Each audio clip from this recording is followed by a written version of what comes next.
Vinde, ó Deus, em meu auxílio, socorrei-me sem demora. Hoje nós vamos começar uma série de vídeos sobre o mesmo tema. Nós dividimos assim em algumas etapas. Nós queremos falar sobre a modéstia. É o tipo de tema em que a gente vai começar a perder amizades, perder seguidores. Por quê? Porque, infelizmente, muitas pessoas não sabem o que significa de fato, né? Existe muita confusão. Nós vamos, como o Rodrigo falou, nós decidimos dividir a modéstia em várias etapas, né? Para poder abranger todo o que a gente quer falar sobre o assunto.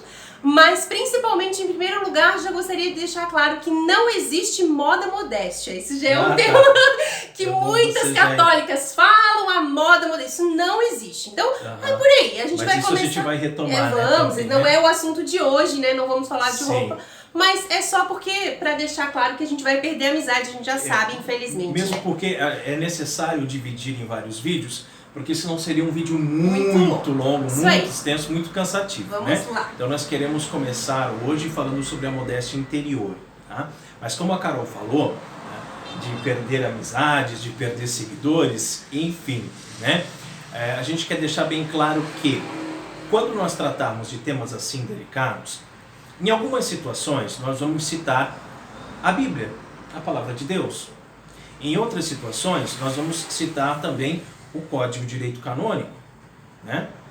O Catecismo da Igreja Católica, alguma encíclica papal, né? Ou seja, vamos recorrer ao magistério da igreja muitas vezes, para você saber o que é doutrina da igreja, que não é coisa da cabeça da Carol, nem coisa da cabeça do professor Raimundo, né? Mas também, logicamente, em alguns momentos nós vamos dizer algumas coisas que são opiniões próprias. Eu penso dessa forma, Carol pensa dessa forma. E aí a gente vai deixar bem claro quando é doutrina da igreja, quando é algo que vem do magistério e quando é apenas uma opinião própria. Lembrando que se você é católico, você precisa seguir o que diz a doutrina da igreja. Mas você não precisa seguir a opinião. Isso mesmo. Né? Mas também não significa que não possa mais ser nosso amigo, né? Se nós formos maduros, a amizade continua a mesma. Né? Você tem a sua opinião, nós temos a nossa. O importante é nós seguirmos o que nos manda, o que nos pede a nossa Santa Mãe Igreja Católica. Você não precisa respeitar a nossa opinião, mas você precisa respeitar o direito que nós temos de ter uma opinião. Tá? Então não precisa desfazer a amizade, precisa xingar a gente lá nos comentários. Não. Mas pode vir falar com a gente também, né? Podemos conversar, uma dúvida, exatamente. Quer esclarecer alguma coisa, enfim, eu tô com uma colinha aqui. Porque como o assunto é muito extenso, tem coisa que, né, minha cabeça não ajuda mais, então eu tenho que marcar para a gente não se perder muito aqui do roteiro, né? Então, em primeiro lugar, nós vamos buscar no dicionário, tá, lá no Aurélio, uma definição do que é modéstia. Então diz assim: a ausência de vaidade em relação ao próprio valor, as próprias realizações, êxitos, etc. Também uma outra despretensão. Uma outra definição. Uma outra definição. Pode comentar um pouquinho, Carol, o que é ausência de vaidade, para as pessoas entenderem? Sim. Muitas pessoas confundem também isso com não usar maquiagem, não usar perfume, não passar esmalte, não fazer a unha, né? Enfim. Andar como um mendigo. Não é isso que Jesus quer, né? A gente quer de feio, fedido aí pela rua, né? O que importa? Importa que nós não façamos isso para nos aparecermos, para nos acharmos os melhores, para nos sentirmos superiores aos outros. Essa despretensão, ela vai justamente de encontro com esse sentimento interior, né? De você não querer aparecer acima das suas virtudes ou acima mesmo do nosso Criador. Porque nós temos que refletir o Espírito Santo. Nós temos que refletir o nosso Criador, né? Então esse é a principal definição de modéstia, né? Como eu repito, não quer dizer que você vai ficar sem usar maquiagem, sem se arrumar para o seu marido, sem se cuidar, né? As mulheres e os homens também, né? Tem muita essa sem visão. muita frescura também, almarada, né? Porque o homem tem que se cuidar, mas tem que ser homem, né?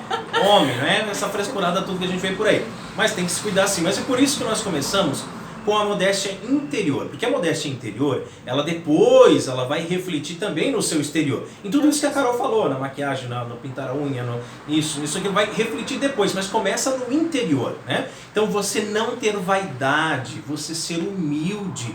Isso é um ensinamento básico de nosso Senhor Jesus Cristo, a humildade.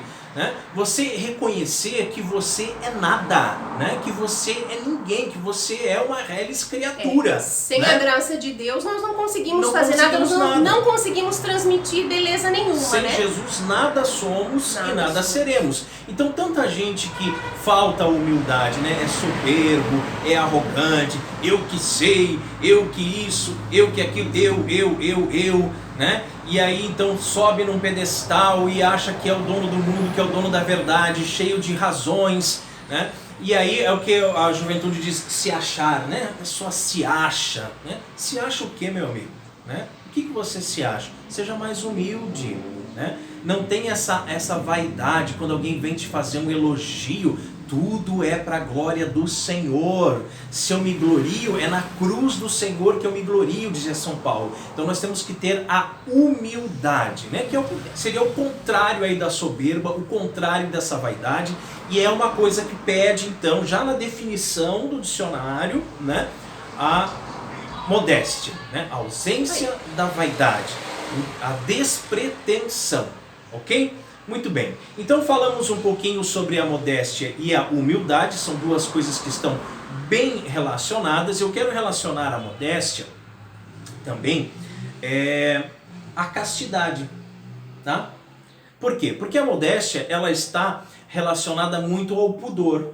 Como é que você quer viver a castidade se você não é modesto no agir, se você não é modesto no falar, se você não é modesto no olhar, no pensar, se você não é modesto no pensar, se você não é modesto no vestir, né? Você jamais vai conseguir viver a castidade dessa forma, né? A pessoa que se veste, por exemplo, depois a gente vai falar mais sobre essa questão da vestimenta, mas a princípio a pessoa que se veste para chamar a atenção para o seu si, corpo, para seus o seu atributos, não é nada casto, exato, né? exato. Então essa questão do pudor é tão importante que eu vou pedir para a Carol pegar o Catecismo da Igreja Católica e abrir lá no número 2522. Carol, não fode, Carol. 2522. Vai me deixar falando fugir, sozinho aqui. Não, né? é que vídeo ao vivo tem dessas coisas. Procura né? aí, querida. 2522? Isso. Tá aqui. Uma hora Tá aqui, depois. Isso. Não, deu uma hora não. Quer que eu leia tudo? Isso, lê. Só o 2522. Então vamos lá. 23 não. Catecismo da Igreja Católica, 2522. O pudor protege o mistério das pessoas e de seu amor. Convida à paciência e à moderação na relação amorosa. Pede que sejam cumpridas as condições da doação e do compromisso definitivo do homem e da mulher entre si. O pudor é modéstia, inspira o modo de vestir, mantém o silêncio ou certa reserva quando se entrevê o risco de uma curiosidade mausã. Torna-se discrição. Então olha que interessante. Moderação. Em tudo na vida nós temos que ter temperança, nós temos que ser moderados. Então, moderado ao falar, moderado ao agir, sabe? Moderado a dar aquela gargalhada assim, que o pessoal contou uma piada assim, seja mais moderado, seja... E eu vou partilhar com vocês, eu não querendo lhe cortar, mas acredito que esse é o que você queria falar mesmo. Que eu, de acordo com o meu temperamento, né, eu sou uma pessoa muito extrovertida, sou uma pessoa muito comunicativa, então eu preciso sempre estar cuidando com isso, né, do meu temperamento, da minha natureza, né, cuidar com essa gargalhada, com essas extroversões assim todas. Moderar, né? com a curiosidade, né, moderar com os seus gestos, com o seu linguajar. Então nós temos que buscar a temperança. A temperança é uma virtude, né? Como a modéstia também é uma virtude. Então eu gostaria de dizer que toda virtude precisa ser exercitada. Seja a modéstia, seja a paciência, né, a temperança, toda modéstia, toda virtude tem que ser exercitada. Tá? Então se você sabe jogar xadrez, por exemplo, né, Você joga, você conhece os movimentos, você uma vez ganha, outra vez você perde, mas para você ser o campeão mundial de xadrez, vai ter que praticar muito, meu amigo. Vai ter que treinar, né? Você quer tocar piano, quer aprender a tocar piano, né? Você vai ter que ensaiar todo dia, treinar, exercitar todo dia, né? Para um dia você chegar lá. Você quer correr a corrida de São Silvestre? Vai praticar, meu amigo, vai treinar, né? Precisa exercitar. E aí, só antes de você concluir, Carol, assim, quando a gente quer fazer alguma coisa, você quer ser o campeão mundial de xadrez, você quer ganhar a corrida de São Silvestre, né? Você se espelha em alguém. Existe lá aquele corredor que está ganhando todo ano, você quer mirar nele, né? Então, quando você vai exercitar as virtudes, você vai mirar em quem? Em nosso Senhor Jesus Cristo. Ele é o exemplo que nós temos para seguir. Nós temos que viver a imitação de Cristo. E aí você vai dizer, mas não, isso é muito difícil, professor Raimann, como que eu vou querer me igualar a Cristo? Bom, aí nós temos todos os santos, né? Os santos provaram que é possível. Exatamente. É possível exercitar as virtudes, é possível ser santo, é possível chegar lá. Então se espelha aí, tem tantos santos para você se espelhar, né? E ninguém pode dizer, né, ofender o outro dizendo que ele não vai conseguir, que isso é assim mesmo, é da natureza humana, porque eu sou assim, eu nasci assim, escandalosa, e eu vou continuar assim. Não é assim, né? Nós precisamos progredir na nossa vida espiritual, precisamos progredir na nossa vida até para nos tornar pessoas melhores, né? Humanos melhores. Eu quero ler então agora para vocês um trechinho da Teologia do Corpo, de São João Paulo II.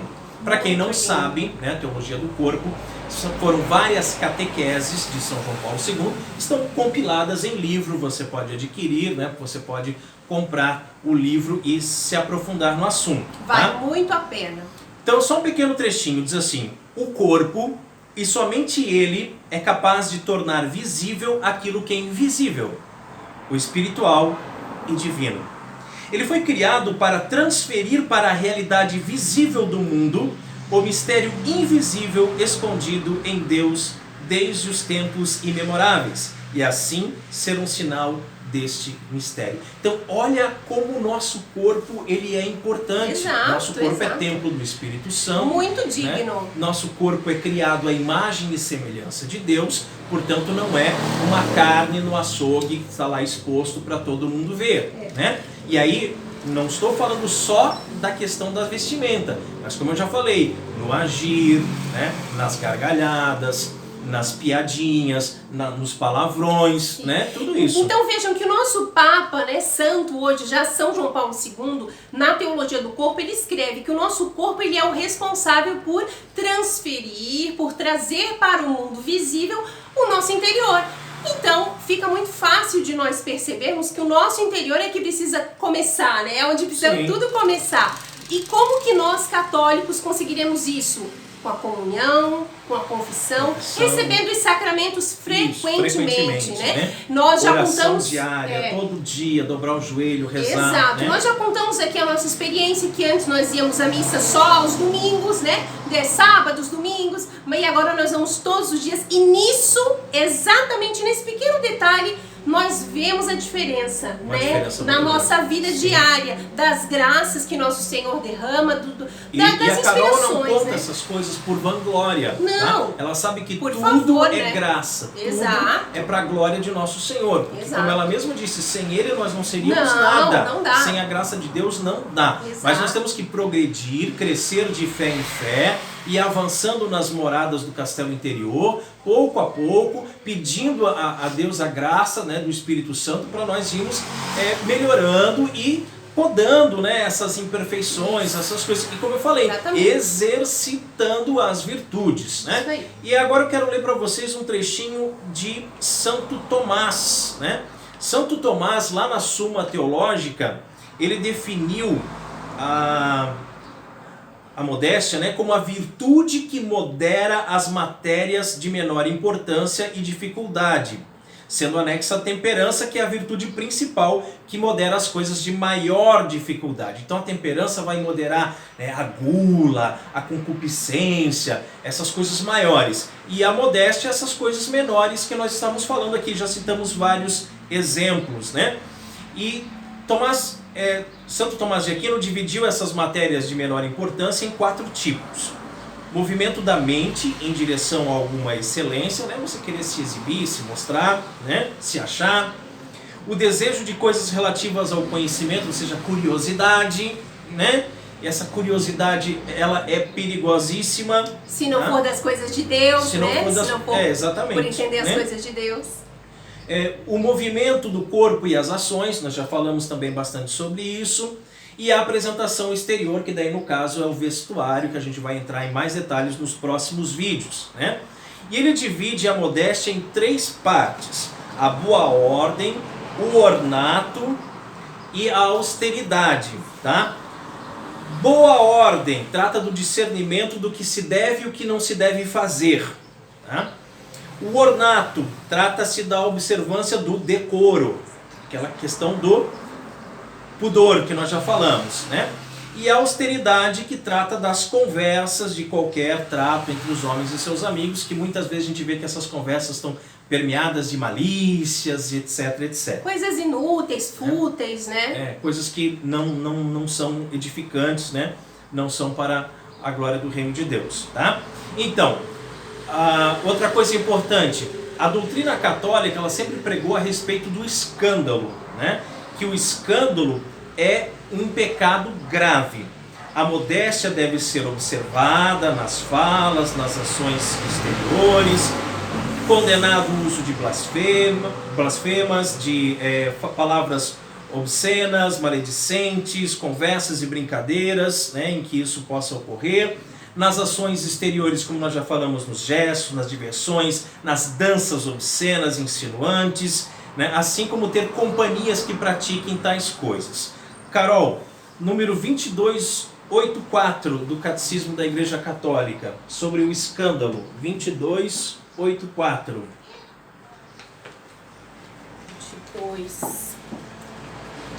2284.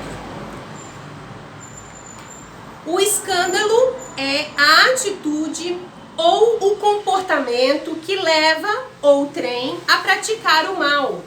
Aquele que escandaliza torna-se o tentador do próximo, atenta contra a virtude e a retidão.